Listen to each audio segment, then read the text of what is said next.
everyone. It's Shane Kanto, your Wasteland reviewer, and welcome to the streaming Wasteland here on the SPDM Crew Podcasting Network. And this is my weekly show where each Friday I pick three streaming services and one previously released film off of each of them. And hopefully, you have a whole weekend's full of movies to go check out. And this is a special episode. This is number 52. I have indeed been doing this show for a whole year. And my plan is for this next year to shake up the format a little bit, which I will explain at the beginning of my next show. But this is indeed wrapping up this first full year of this show, which means I have recommended 156 films for you to go check out. And that's a lot of movies, but there's so many movies. And that's what's so special about this, and just being able to explore so many different kinds of films on all of these streaming platforms. It's been a lot of fun. And I look forward to continuing this each and every week. This is a nice, lean, short podcast for you to just, get a couple of quick recommendations, maximize those streaming services that you're paying money for. But let's get started because this week we're going to be highlighting Netflix, Disney Plus, and the Criterion Channel. And let's start over on Netflix with 1974's crime thriller, The Sugarland Express. And this is an early film from director Steven Spielberg.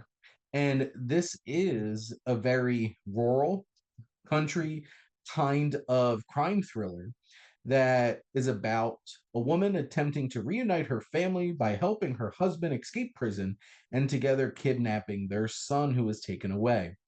Obviously, things don't go as planned, and this film, one, has a great score from John Williams that really just brings a lot of personality to every single scene.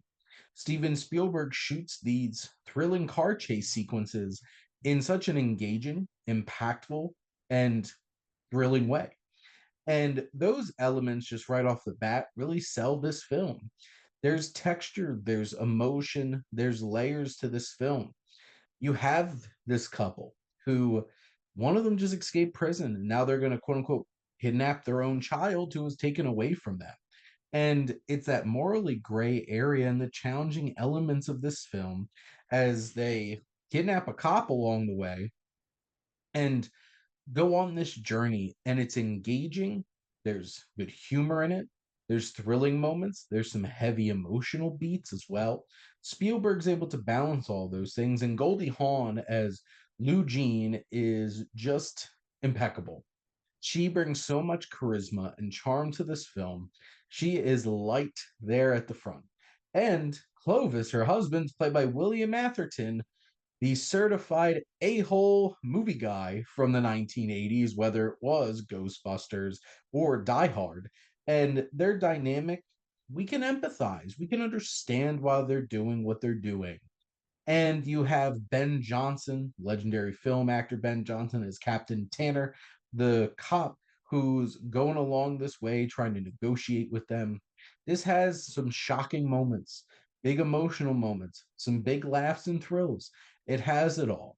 And this is a special film from that early stage of Spielberg's career before he blew up with blockbusters like Jaws and Indiana Jones. And here, this film is a stripped back, lean, engaging film with plenty of personality.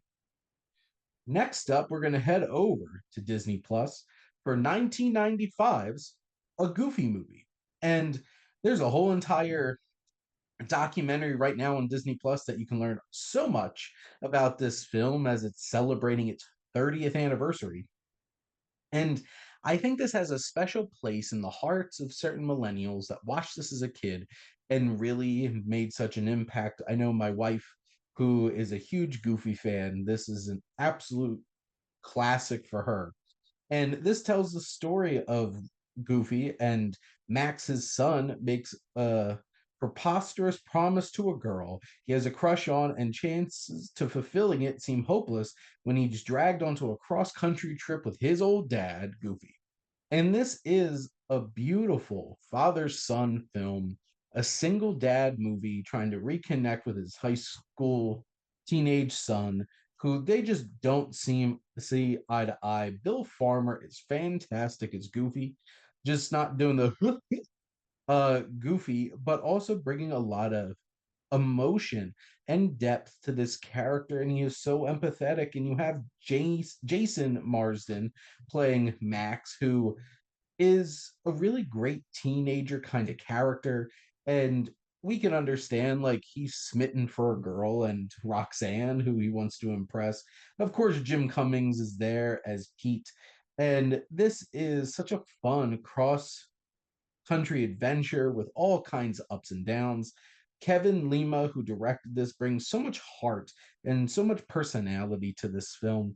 You know, whether they're running into Bigfoot, voiced by Frank Welker of all people, or going to this big concert at the very end of the film where you have so many killer 90s feeling kind of songs that this just really captures a period, but it hits such a meaningful layer to things, and it's such a charming film from start to finish and has plenty of heart and will certainly make you feel some things along the way.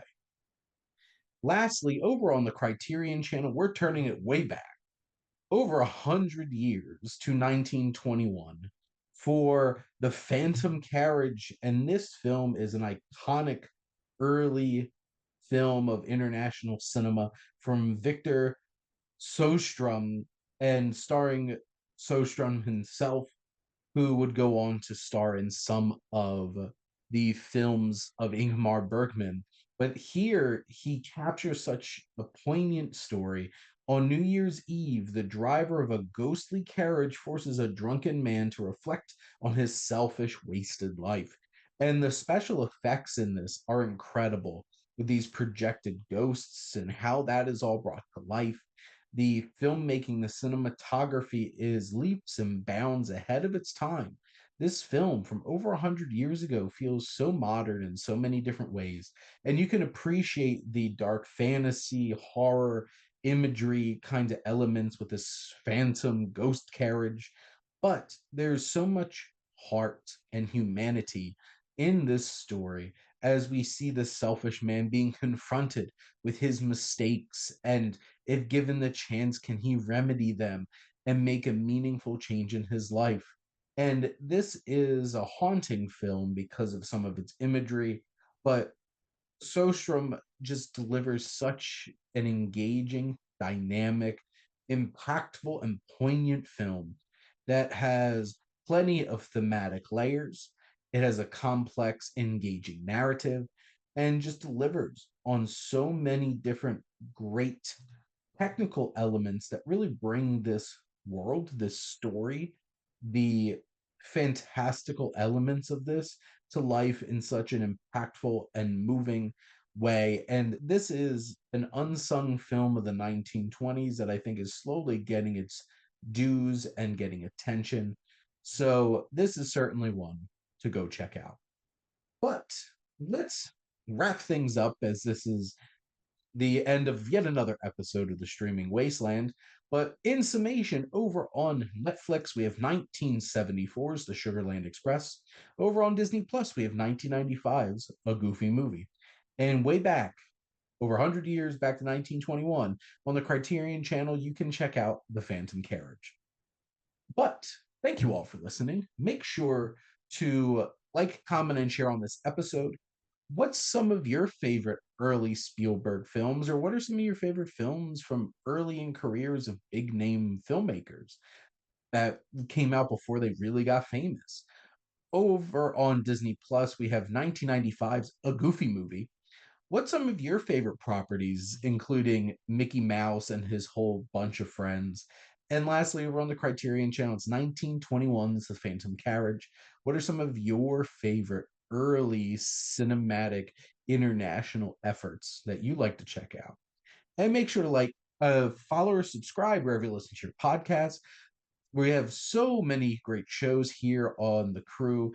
And if you're interested in making your own podcast or joining as a guest on any of ours, make sure to reach out and become part of the crew through our website. And if you like our logo, check out High Flyer Creative for all your digital marketing needs.